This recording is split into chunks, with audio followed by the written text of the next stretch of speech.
Well अस्सलाम वालेकुम। तो अभी हम थैलेसीमिया के बारे में पढ़ेंगे।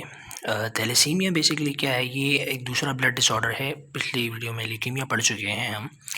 थैलेसीमिया बेसिकली क्या होता है, थैलेसीमिया भी ब्लड का एक डिसऑर्डर है। बेसिकली एक ख़ानदानी बीमारी है, एक इनहेरिटेड डिसऑर्डर है। मींस वालिदैन से औलाद को मुंतकिल हो सकती है, क्योंकि इसका जो लेना देना है वो जीन्स के अंदर से होता है। जीन्स की ख़राबी से इसका लेना देना होता है। डीएनए से रिलेटेड डिसऑर्डर है।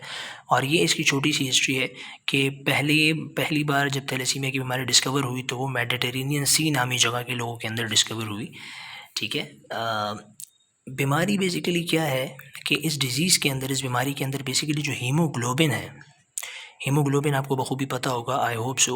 तो हीमोग्लोबिन की जो सिंथेसिस है उसमें इम्पेयरमेंट आ जाती है, उसमें ख़राबी आ जाती है, जिसकी वजह से नॉर्मल हीमोग्लोबिन नहीं बन पाती। तो इस तरह की डिज़ीज़ को थैलेसीमिया कहा जाता है, the disease of abnormal haemoglobin production. अब थैलेसीमिया को जो है प्रोडक्शन में क्या एबनॉर्मलिटी आ रही है, किस जगह पे आ रही है, इसके बेस पे डिवाइड किया हुआ है। देखें, एक नॉर्मल हीमोग्लोबिन का स्ट्रक्चर जो है वो इस तरह से होता है कि उसमें 4 चेन्स होती हैं, 2 अल्फ़ा चेन्स होती हैं और 2 बीटा चेन्स होती हैं, और हर एक चेन के साथ एक हीम ग्रुप लगा होता है, और हर एक हीम ग्रुप के अंदर एक आयरन मौजूद होता है। तो ये स्ट्रक्चर पहले भी आप पढ़ चुके होंगे, मैं पढ़ा चुका हूँ।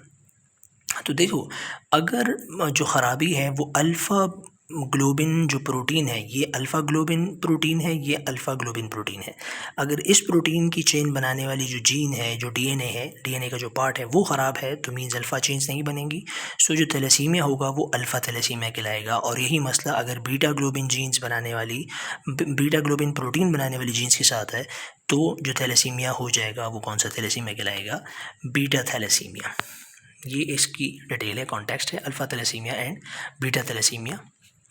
तो इसके देखें, gene of alpha globin is present. अच्छा, ये एक और डिटेल है कि जो alpha globin gene, alpha globin protein बनाने वाली जो जीन्स हैं, वो जीन जो प्रोटीन बनवाती हैं अल्फ़ा ग्लोबिन प्रोटीन के लिए, वो क्रोमोसोम नंबर 16 पर प्रेजेंट होती हैं, और जो बीटा ग्लोबिन प्रोटीन बनवाती हैं वो जीन्स मौजूद होती हैं क्रोमोसोम नंबर 11 पर। अब यहाँ पे एक और डिफरेंस है अल्फ़ा और बीटा में, कि अल्फ़ा ग्लोबिन चेन बनाने के लिए जो जीन्स हैं उनकी तादाद है 4। ठीक है, अल्फ़ा ग्लोबिन प्रोटीन के लिए जो जीन्स हैं उनकी तादाद 4 है। बीटा ग्लोबिन प्रोटीन्स के लिए जो बीटा ग्लोबिन प्रोटीन बनाने वाली जो जीन्स हैं उनकी तादाद 2 है। ठीक है। तो इससे आपको क्या चीज़ समझ में आती है? इससे ये चीज़ समझ में आती है कि देखिए, अल्फ़ा ग्लोबिन जीन जो है, अल्फ़ा ग्लोबिन जीन्स के अंदर अगर एक आध जीन ख़राब भी हो जाती है तो पीछे फिर भी 2 से 3 जीन्स जो हैं वो सही बचती हैं। तो अल्फ़ा थैलेसीमिया के अंदर ज़्यादातर जो है पेशेंट अब नॉर्मल ही नज़र आ रहा होता है, उसके अंदर नॉर्मलिटीज़ इतनी ज़्यादा नहीं होती। Alpha globin gene are 4 in number. So जो पेशेंट होता है वो समटाइम्स एसिम्प्टोमेटिक होता है, sometimes are symptoms of anaemia. और अगर अल्फ़ा थैलेसीमिया थोड़ा सा सीवियर हो तो उस पेशेंट के अंदर आपको क्या नज़र आ रहा होगा? एनीमिया के साइंस नज़र आ रहे होंगे। ठीक। इसके अलावा, इसके बाद अगर आप बीटा थैलेसीमिया की बात करें तो जो बीटा थैलेसीमिया है, बीटा ग्लोबिन जीन्स सिर्फ 2 ही होती हैं क्रोमोसोम नंबर 11 पर। Chromosome number 11 from father, chromosome number 11 from mother. So इस तरह के जोड़े के अंदर, क्रोमोसोम नंबर 11 के अंदर एक एक जीन होती है हर क्रोमोसोम के पार्टनर के ऊपर। सो अब यहाँ पे बीटा थैलेसीमिया को भी 2 में डिवाइड किया गया है। एक है होमोजाइगस और एक है हेट्रोजाइगस। होमोजाइगस का मतलब होता है, होमो का मतलब होता है सेम, जाइगस का मतलब होता है जीन्स, जाइगोसिटी। ठीक है। अब यहाँ पे देखें, अगर बीटा ग्लोबिन जीन बनाने के लिए जो जीन्स हैं वो दोनों की दोनों ख़राब हैं, तो हम कहेंगे patient is homozygous. Homozygous thalassaemia, beta thalassaemia में जो होमोजाइगस कंडीशन होती है, होमोजाइगस के अंदर होमो मीन्स सेम, तो पेशेंट के पास जो जीन्स होती हैं बीटा ग्लोबिन प्रोटीन के लिए वो दोनों ख़राब होती हैं, और पेशेंट के पास बीटा ग्लोबिन प्रोटीन बनाने के लिए कोई एक भी जीन मौजूद नहीं होती। तो उसका जो थैलेसीमिया होता है वो सीवियर होता है, हार्ड होता है, ज़्यादा सिम्टम्स होते हैं। तो उस थैलेसीमिया को क्या कहा जाता है? Thalassaemia major. थैलेसीमिया मेजर में हमेशा दोनों जीन्स ख़राब होती हैं, होमोजाइगस कंडीशन होती है। और एक और थैलेसीमिया है जिसे थैलेसीमिया माइनर कहा जाता है। ये फिर भी थैलेसीमिया मेजर से थोड़ा सा बर्दाश्त काबिल है, थोड़ा सा कम सिम्टम्स होते हैं। इसमें एक क्रोमोसोम के पास नॉर्मल जीन मौजूद होती है और सिर्फ एक जीन ख़राब होती है, जिसकी वजह से हेट्रोज़ाइगस कंडीशन आती है पेशेंट के पास। हेट्रो मीन्स डिफरेंट कंडीशन, एक सेम है, एक सही है, एक ख़राब है। तो इसे थैलेसीमिया माइनर कहा जाता है, क्योंकि जो पेशेंट है वो होमोजाइगस थैलेसीमिया मेजर के मुकाबले में काफ़ी हद तक सही होता है। सिम्टम्स ऑफ थैलेसीमिया में क्या आता है? There will be decrease in the efficiency of haemoglobin, क्योंकि अल्फ़ा चेन ख़राब हो या बीटा चेन ख़राब हो, बेसिकली हीमोग्लोबिन ने ख़राब होना है। तो हीमोग्लोबिन की ख़राबी आखिर में जाके किस चीज़ की वजह बनती है? एनीमिया की। सो जो थैलेसीमिया है वो इवेंचुअली किस चीज़ को जन्म दे देगा? एनीमिया को जन्म दे देगा, चाहे अल्फ़ा हो, अल्फ़ा सीवियर हो जाए तब भी, और अगर बीटा चल रहा है तो तब भी, जैसे कि थैलेसीमिया मेजर है होमोजाइगस कंडीशन में। एनीमिया को आप फिर इस यहाँ पे किस किस तरह से का एनीमिया होता है उसको आप मज़ीद डिवाइड कर सकते हो according to the colour and presence of haemoglobin. क्योंकि हीमोग्लोबिन जो है वो रेड कलर का है, तो रेड कलर के बेस पे आप इसे डिस्क्राइब कर सकते हो अलग अलग टाइप्स में। एक आपके पास नॉर्मोक्रोमिक, ये क्रोनिक नहीं है, ये क्रोमिक है, एम है ये, नॉट एन। नॉर्मोक्रोमिक एनीमिया का मतलब, नॉर्मो मीन्स नॉर्मल, क्रोम का मतलब कलर होता है, नॉर्मोक्रोमिक का मतलब होता है नॉर्मल कलर्ड। मीन हीमोग्लोबिन जो है वो सही होगा लेकिन आरबीसीज का अमाउंट कम हो सकता है, जिसकी वजह से नॉर्मोक्रोमिक। ठीक है, हीमोग्लोबिन आर सेम, हीमोग्लोबिन सही है इसीलिए नॉर्मोक्रोमिक है, नॉर्मल कलर है। लेकिन एनीमिया है तो मतलब क्या, किस चीज़ में मसला हो सकता है? आरबीसीज के अमाउंट में मसला हो सकता है। एनीमिया है ना, एनीमिया अगर है तो मतलब कुछ ना कुछ तो गड़बड़ है। तो मीन्स अगर नॉर्मोक्रोमिक है तो एचबी में नहीं हो सकता मसला, तो इवेंचुअली किस में होगा? आरबीसीज में होगा। हाइपोक्रोमिक का मतलब होता है, hypo means less, chromic means colour, means there is definitely less amount of haemoglobin. तो यहाँ पे आरबीसीज तो सही होंगे, मसला किस में आ रहा होगा? हीमोग्लोबिन के अंदर आ रहा होगा। हाइपर क्रोमिक का मतलब होता है ज़रूरत से बहुत ज़्यादा कलर। तो यहाँ पे हीमोग्लोबिन जो है वो ज़्यादा होगा और जो आरबीसीज हैं वो कम होंगी, जिसकी वजह से छोटी जगह में बहुत ज़्यादा हीमोग्लोबिन जो है वो कंसनट्रेटेड फॉर्म में मौजूद होगा। ठीक है, ये एक अलग अलग एनीमिया के टाइप है। यहाँ पे आप इनको किस तरह से डिस्क्राइब कर सकते हैं रिजल्ट्स के थ्रू, कि जो इस वाले डिजीज़ में नॉर्मोक्रोमिक एनीमिया के अंदर जो रिजल्ट्स आपको नज़र आएंगे, जो एग्जामिनेशन नज़र आएगी, वो नॉर्मल कलर्ड आरबीसीज नज़र आएंगे। हाइपोक्रोमिक एनीमिया के अंदर आपको स्लाइट, क्योंकि रेड कलर जो होगा लेकिन लाइट होगा, इतना ज़्यादा नहीं होगा। हाइपरक्रोमिक में क्योंकि बहुत ज़्यादा हाइपर है कलरेशन, तो आपको डार्क कलर आरबीसीज नज़र आएंगी। थैलेसीमिया माइनर की अगर आप बात करें, क्योंकि यहाँ पे एक जीन बीटा में और अल्फ़ा थैलेसीमिया में तो 2-3 जीन्स भी नॉर्मल हो सकती हैं। तो थैलेसीमिया माइनर के अंदर जो है सिम्टम्स इतने सीवियर नहीं होते, बस माइल्ड एनीमिया हो सकता है। सीवियर सिम्टम्स थैलेसीमिया मेजर में होते हैं ज़्यादातर, और इसके अंदर क्या क्या होता है? वेट लॉस और dizziness, shortness of breath, anaemia, paleness, ये मसले मसाइल होते हैं, जॉन्डिस। और थैलेसीमिया मेजर जो है वो अर्ली इन द लाइफ ही बंदे को, छोटे बच्चे को जो है वो ख़राब करना स्टार्ट कर देता है, appear at 4 to 6 months of age. Thalassaemia major के अंदर जो है आपको एक करेक्टरिस्टिक फ़ीचर क्या मिलेगा? करेक्टरिस्टिक फ़ीचर आपको ये मिलेगा कि जो लिवर है, लिवर, स्प्लीन, क्योंकि इन दोनों का काम होता है आरबीसीज को तोड़ना। जिन आरबीसीज का टाइम पूरा हो जाता है वो इन दो बॉडी पार्ट्स के अंदर क्या होते हैं? मर जाते हैं या अपना टाइम पूरा करके डेड हो जाते हैं।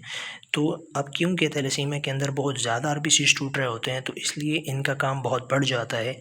इनके काम के बढ़ने की वजह से काम करते करते इनका साइज़ भी थैलेसीमिया मेजर के पेशेंट में बड़ा नज़र आता है। इसके अलावा जो है किडनी का साइज़ भी बड़ा नज़र आता है। इसकी लॉजिक मैं आपको बता देता हूँ शॉर्ट में। बेसिकली जो किडनी होती है, किडनी के सेल्स बेसिकली एक हार्मोन प्रोड्यूस करते हैं, जिस हार्मोन को एरिथ्रोपोएटिन कहा जाता है।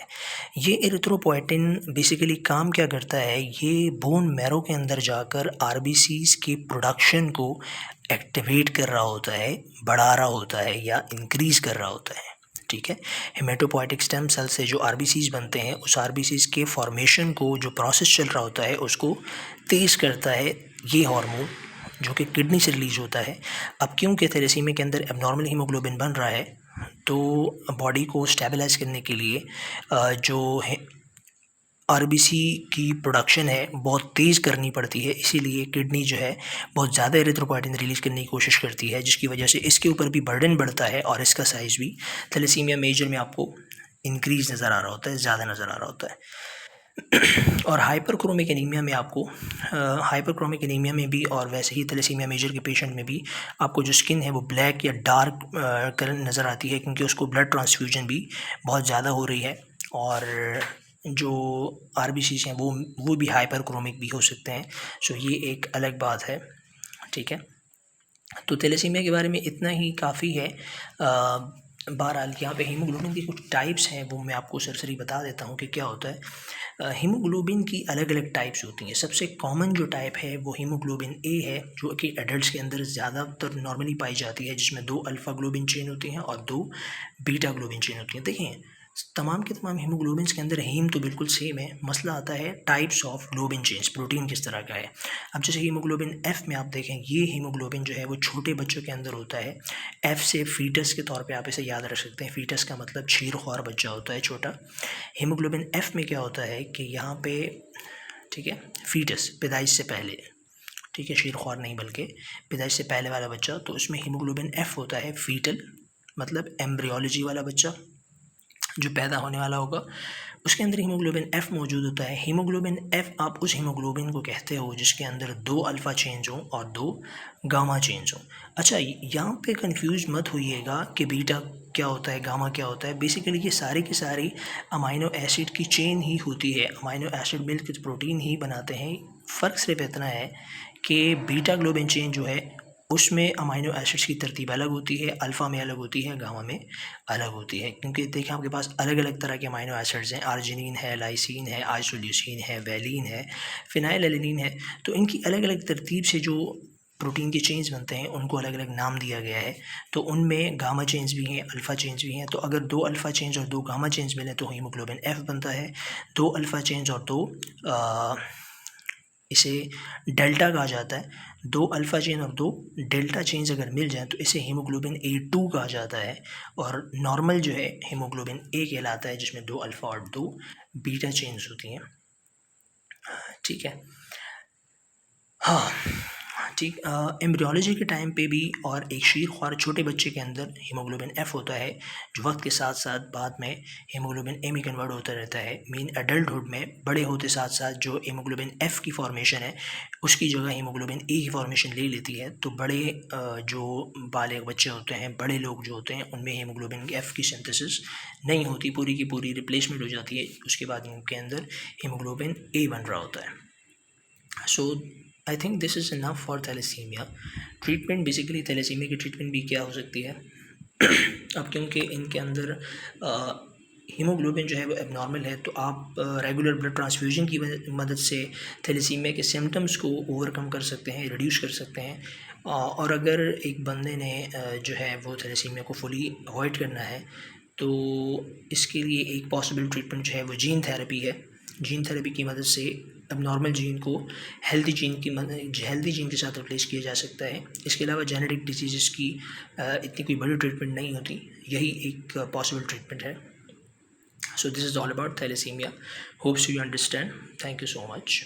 और अगर फिर भी आपने कुछ पूछना हो so you can definitely ask me.